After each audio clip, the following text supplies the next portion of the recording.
Assalamualaikum warahmatullahi wabarakatuh. Salam sejahtera bagi kita semua. Pada kesempatan kali ini saya akan memvideokan atau mentutorialkan uji asumsi klasik dengan menggunakan FViews. Dalam uji asumsi klasik ini yang pertama yaitu uji normalitas. Untuk menguji normalitas dengan menggunakan FViews, pertama-tama kita siapkan dulu software FViews-nya. Di sini saya menggunakan FViews 9. Kemudian data keuangan ya. Di sini sudah saya siapkan juga data latihan untuk pertemuan ke-16 ini. Langkahnya yaitu klik file, kemudian import file, kemudian kita cari data yang mau diimport. Klik open, kemudian klik next, kemudian next. Di sini sudah ada 15 observasinya, kemudian klik finish. Yes. Nah, untuk menguji normalitas, pertama-tama kita klik PBF, kemudian CTRL, ROA, CTRL, SIZE ya. Klik kanan pada mouse, open as equation. Nah, untuk nilai konstanta atau nilai C ini kita pindahkan ke depan PBF. Kemudian klik OK. Ini hasil uji regresi berganda. Kalau kita lihat di sini hasilnya dia signifikan semuanya ya, baik parsial maupun simultan. Namun tidak menutup kemungkinan datanya itu tidak normal. Makanya kita cek dulu ya, sebelum menguji regresi ini kita cek dulu uji asumsi klasik ya. Pertama-tama uji normalitas. Caranya klik view, residual diagnostics, kemudian histogram normality test. Ini adalah hasil dari uji normalitas dengan menggunakan FViews. Kemudian ini kita klik, copy, kita paste ke Microsoft Word ya di sini, paste di sini, kemudian kita interpretasi. Nah, untuk mengetahui apakah data yang digunakan itu normal atau tidak, itu dilihat dari nilai probability. Kriterianya adalah bila probabilitas lebih besar dari 0,05 maka data berdistribusi normal. Kalau kita lihat di sini, nilai probabilitasnya sebesar 0,159062. 0,1 ini lebih besar dari 0,05, maka data berdistribusi normal. Kemudian kita masuk ke bagian uji heteroskedastisitas ya. Di sini kita menggunakan uji Glaser ya, uji Glaser.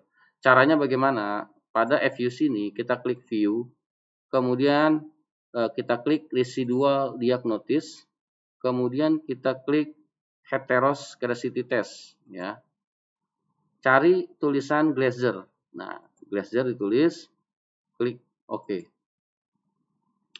Kita copy output Glaser ini yang di sini aja ya, pada bagian ini saja ya, nggak usah semuanya di copy. Ya, kita klik bagian ini saja, copy, ya klik OK, kemudian paste di sini ya. Nah ini hasilnya nih, ya. Ini hasil dari uji Glaser ya. Nah cara membacanya yaitu dilihat dari nilai observed square ya. Nah, ini, yang ini ya, nilai observed square yang ini.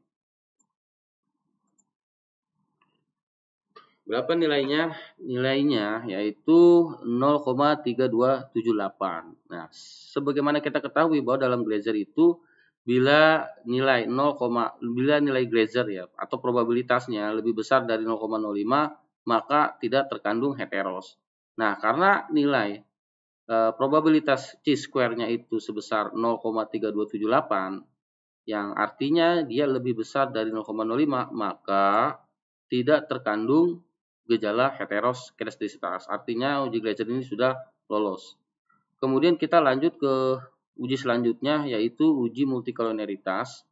Nah, untuk menguji multikoloneritas caranya kalian klik view, kemudian coefficient diagnostics, kemudian klik varian inflation factor.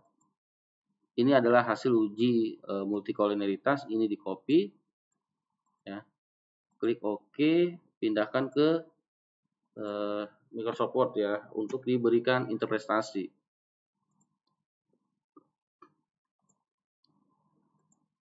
Ini kita gini ya.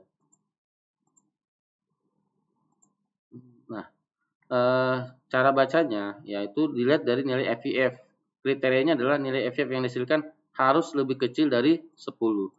Nah, output untuk uji multikoloritas diambil dari nilai centered ya. Centered ya. Nah, ini saya kuningin. Kalau kita lihat dari nilai FIF centered ini ya, itu nilai FIF-nya itu lebih kecil dari 10.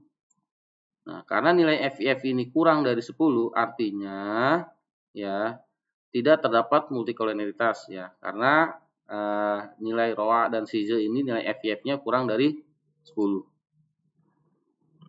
Kemudian kita lanjut ke bagian yang terakhir, uji asumsi klasik terakhir, yaitu uji autokorelasi.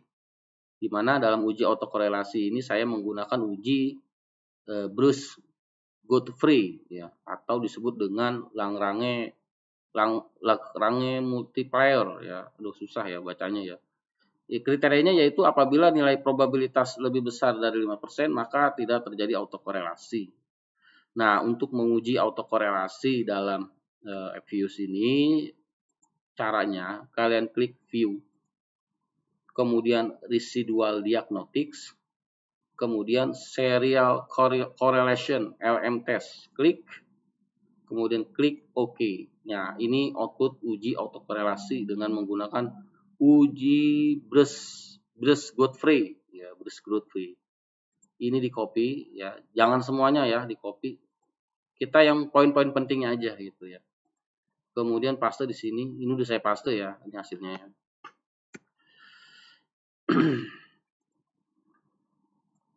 Nah, kalau kita lihat ya, nilai probability test chi-square ya, yang ini ya, sebesar 0,3067 ya. Ini artinya dia sudah lebih besar dari 5% ya, atau 0,05. Karena nilai probability chi-square-nya sebesar 0,3067 lebih besar dari 0,05, artinya pada model regresi yang digunakan tidak terjadi autokorelasi ya. Nah, karena semua uji asumsi klasik ini sudah dipenuhi, maka kita bisa melanjutkan dengan analisis regresi. Demikian video tutorial singkat dari saya, semoga bermanfaat. Saya akhiri, Assalamualaikum warahmatullahi wabarakatuh.